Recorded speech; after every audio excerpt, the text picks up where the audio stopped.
चाहे कुछ भी हो जाए, दूसरों से छुपा कर रखें ये 11 चीज़ें। नंबर 1, छोटी मोटी समस्या जीवन में चलती रहती है।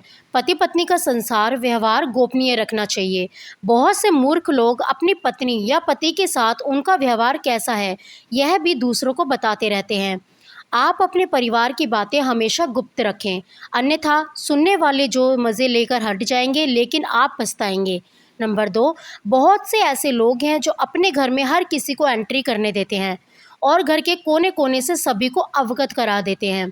जो लोग आपका विश्वास पात्र हैं, उन्हें ज़रूर इसकी छूट दी जा सकती है, लेकिन हमने देखा है कि बहुत से ऐसे लोग आपके घर में घुसकर उसे देखना चाहेंगे जिनसे आपका कोई संबंध भी नहीं है। हालांकि जिस पर आप विश्वास कर रहे हैं वह कितना सही है, ये भी देखना बहुत ज़रूरी है। नंबर 3, चाहे कोई आपका कितना भी भरोसेमंद क्यों ना हो, अपनी कमजोरी किसी के साथ शेयर ना करें। जिस तरह अपनी कमजोरी किसी को नहीं बताते, उसी तरह अपनी ताकत भी लोगों से छुपा कर रखनी चाहिए। नंबर 4, हर किसी की ज़िंदगी में कुछ बेहद निजी और गोपनीय बातें होती हैं। इन बातों को हमेशा खुद तक ही सीमित रखनी चाहिए। आपकी नींद और खाने से जुड़े जो भी मुद्दे हैं, उन्हें जग जाहिर करने की ज़रूरत नहीं है। नंबर 5, अपने परिवार की दिक्कत कभी भी किसी के साथ शेयर ना करें। सभी के परिवार में दिक्कतें होती हैं, इन्हें बताना मूर्खता ही होती है। ऐसा कहा जाता है कि हर घर अपने आप में एक अलग ही दुनिया है। इस दुनिया में जो कुछ भी हो उसे बाहर प्रकट नहीं करना चाहिए। प्रतिदिन खुद को 1% बेहतर बनाने के लिए हमें फॉलो करना ना भूलें। धन्यवाद। नंबर 6, हमें कभी भी किसी भी शख्स को अपनी भावी योजनाओं को नहीं बताना चाहिए, चाहे वह कितना ही गरीबी क्यों ना हो। हमें नहीं पता होता कि समय के साथ उस शख्स के साथ हमारे रिश्तों में कैसा बदलाव आ सकता है। नंबर 7, अगर आप किसी के सामने अपनी उदारता की शेखी बढ़ाते हैं तो इससे बुरा कुछ नहीं है। इससे आपकी बहुत किरकिरी हो सकती है। अपने उदारतापूर्ण कार्यों का बरखाना सबके सामने कभी ना करें। ऐसे लोगों से सावधान हो जाएं जो आपसे खोद खोद कर कुछ पूछ रहे हैं।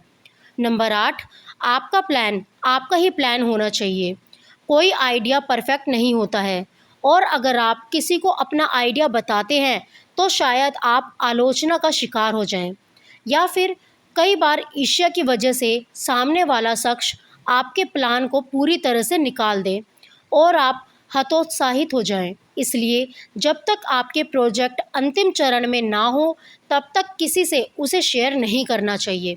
नंबर 9, आपके धन के बारे में लोग जानना चाहते हैं कि आप कितना कमाते हैं। यदि आप सीधे सीधे नहीं बताएंगे तो यह लोग दूसरे तरीके से पूछताछ करके अनुमान लगा लेंगे।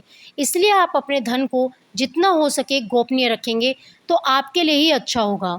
इसलिए नहीं, लोग कर्ज मांग लेंगे और फिर लौट आएंगे नहीं, इसके और भी कई कारण हैं। धन को अपने परिचित या रिश्तेदारों से गोपनीय ही रखने की सलाह दी जाती है, लेकिन ध्यान रखें, अपनी पत्नी से गोपनीय रखेंगे तो आपके लिए वही धन दुखदायक साबित होगा। नंबर 10, यदि आपने किसी योग्य गुरु से शिक्षा ली है तो उसके द्वारा दिया गया गुरु मंत्र गोपनीय रखें।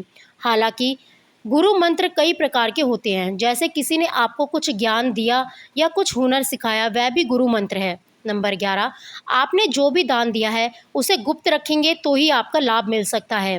गोपनीय दान देवताओं की नज़र में रहता है और जो दान का बखान किया जाता है उसका फल निष्फल हो जाता है। मंदिर में दान दें, किसी गरीब को भोजन कराएं या किसी भी प्रकार का पुण्य कर कार्य करें, उसका मुंह से बखान ना करें। यदि आपने उसे किसी के सामने जाहिर कर दिया तो समझे वह खारिज हो जाएगा। कुछ लोग वीडियो को इग्नोर करते हैं और अपने जीवन से जुड़ी अच्छी जानकारियां छोड़ देते हैं। आपसे मेरी प्रार्थना है, मुझे मोटिवेट करने के लिए वीडियो को लाइक शेयर ज़रूर करें। धन्यवाद। आप अपना और अपनों का ख्याल रखिएगा। जय श्री कृष्णा। राधे राधे।